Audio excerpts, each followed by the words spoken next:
I'm Nella Mae Parks. This is Nella Mae's farm in Cove, Oregon. I grow primarily lettuce mix and tomatoes and chilies. Those are my primary crops for wholesale, market, and our farm stand. Katie invited me to be in the SARE grant, and I thought it would be a good opportunity to collaborate with other growers that are in dry environments with short springs.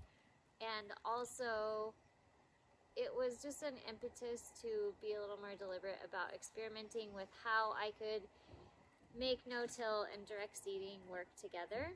Before I started transitioning to no-till, I felt like I was really good at direct seeding, and that was really how I didn't transplant much.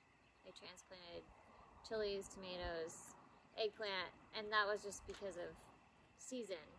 And now I'm having to transplant a lot more, and I want to figure out if I can make direct seeding work with less tillage. We are at about 2,800 feet. A lot of the valleys around us are a lot higher or a lot lower, so we're kind of in the Goldilocks middle zone. This valley, although we're in the high desert and we only get 14 or so inches of rain a year, our water table is really high. This is an old marsh area, this valley, and so it's actually really wet and really green, and as soon as you leave the valley, it's all sagebrush and dry. And we have really heavy clay soil here. It starts getting sticky and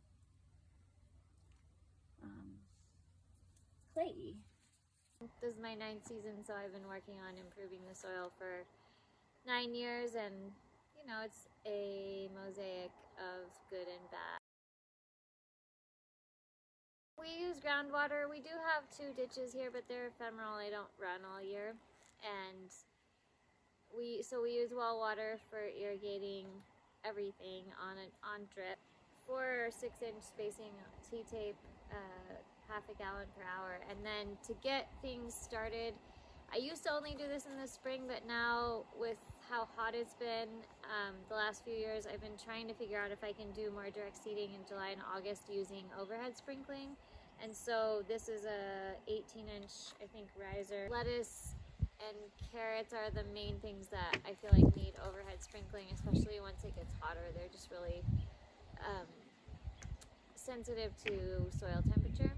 Irrigation is just run off of a $200 Rainbird lawn irrigation system. It's been really great because it means I can automate it and I don't have to spend so much time thinking about watering.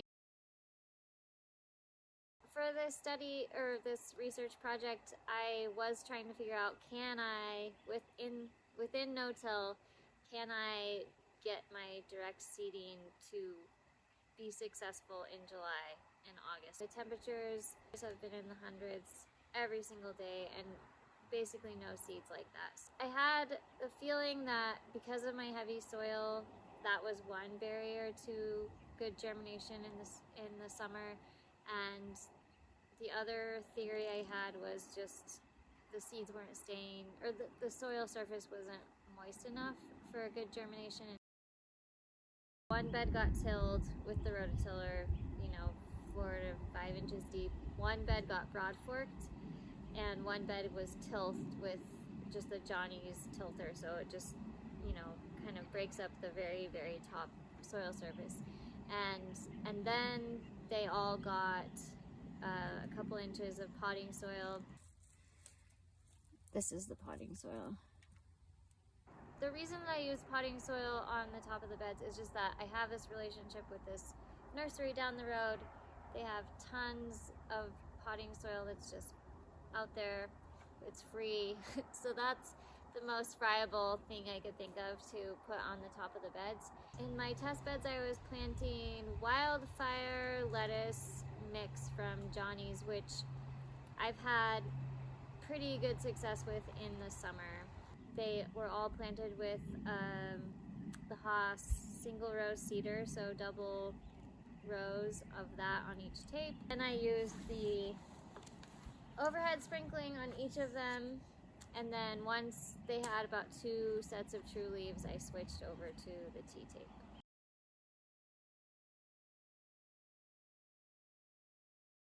Okay, so the first takeaway was that yes, the overhead watering really improved the consistency of germination across the bed, but I also got a lot more weeds, which I expected, but it was so many more weeds that I was like, is this worth it?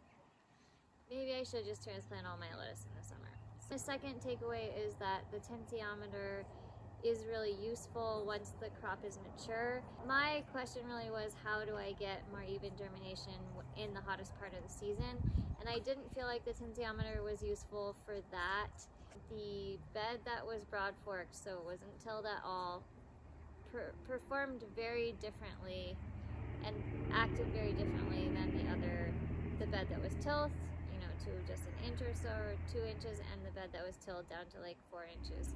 So the broad forked bed germinated slower. It was in that mid-range. It was definitely holding less water than the tilled bed, but more water than the tilled bed. The production was so much higher in the broad forked bed. It was per week, it was about 10 pounds of lettuce more than the two that got tilting and tilled, and those two were about even. And the broad forked bed just was a champion. So because they're in the same house, like they have the same history, like this whole area, has gotten the same treatment over the years. It's I can't say that it's maybe the broad forking increases production, but I don't know how else to explain it except just a fluke, because the three beds got all the rest of the same treatment. So I think that the tensiometers, the weather station, doing these experiments, and no-till, I can't say very conclusive things about what that's doing to the soil or my production at this point, but I do know that all those things are making me be more conscientious about what I'm doing, when I'm doing it, and I do think that that makes me a better grower.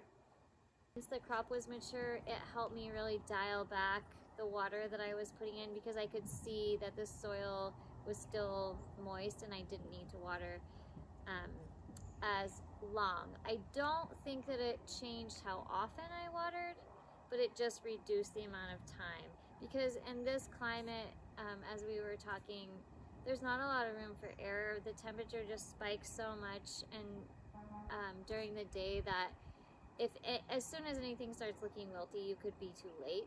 And because my particular soil situation here is such a mosaic of different types, and I think that it does make sense, and I think where I will use them is in places that I just feel kind of confused about what's going on with the water, because then I can really go, oh, well, in this specific place, this is what's going on. It's better drained, or it's more poorly drained, or something like that. So I think it'll be useful for sussing out problem areas, and then also just kind of gut checking, or I don't know, being a gut check on my gut or something.